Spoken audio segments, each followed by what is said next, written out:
Josiah, What's up, good my to see man? you, man. How you doing, man? Appreciate you doing this for us. Of course. So just kind of take us back a little bit. Kind of share with us your story, maybe from when you were young.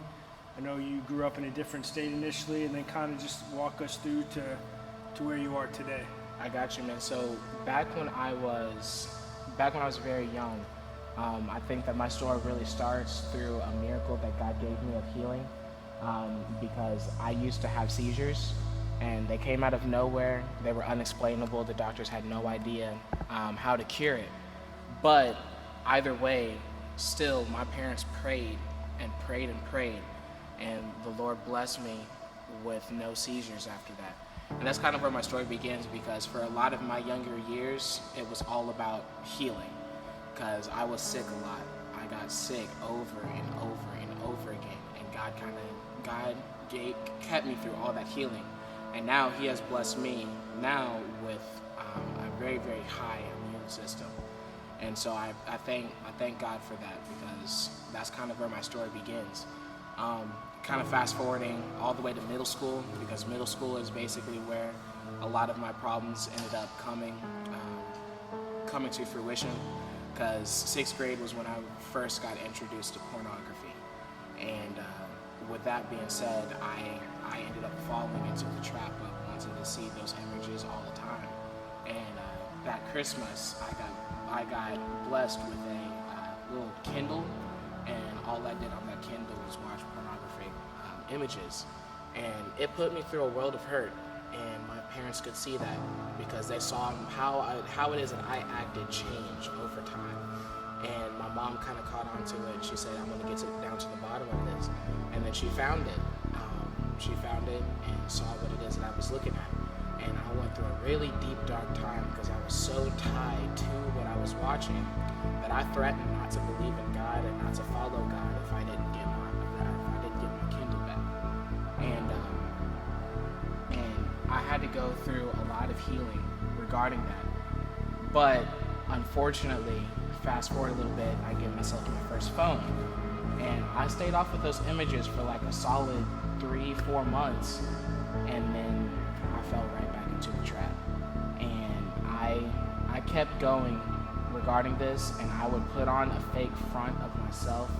I would, laugh all the time. I always try to make people laugh, that's not fake, but I would try to make people laugh. I'd smile all the time. People would make the observation I'm never sad, I never have a bad day. But on the inside, I was really hurting on myself, because I honestly always felt lonely. I felt like I had friends, but no true friends that I could really lean on. And so whenever it came to actual problems, I didn't know who to talk to. I was afraid to talk to my parents, because with how strict my parents are, I always felt like I was going to get condemned, and they were going to love me less because of what it is that I was doing. And so I went through a world of hurt in myself, and nobody else could see it except for me and God.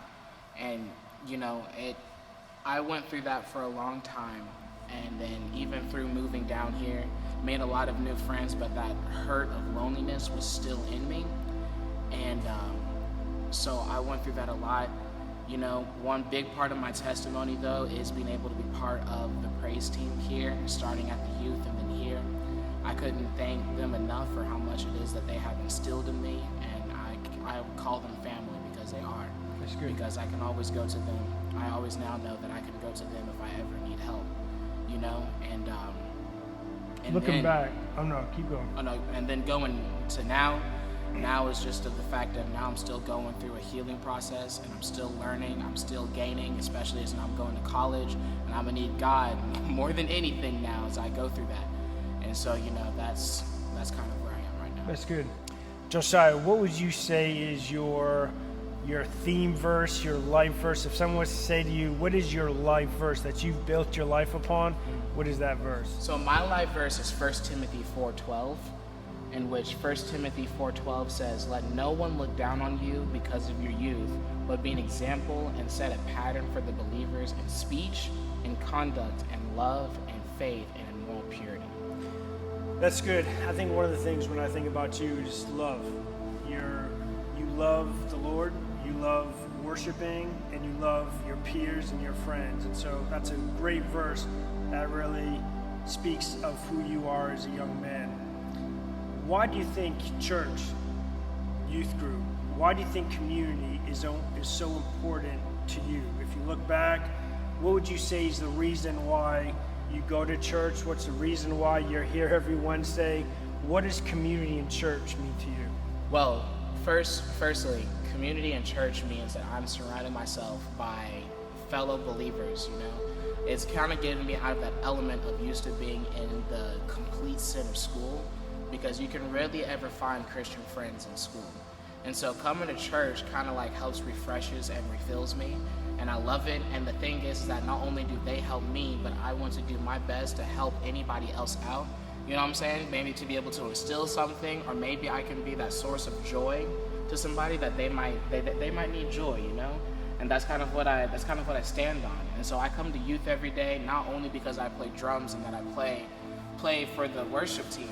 It's because I love you guys. I love all the youth that I'm with, and you know, I made good friends with all of them, and I like the fact that I've grown my heart here so much, because I kind of feel like I can instill God's word into them, and then I'm hoping that they can help keep me accountable in that as well.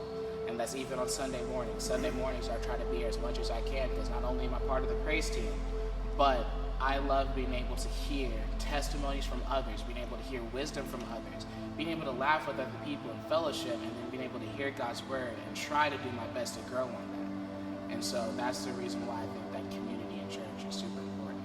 That's good. That's good.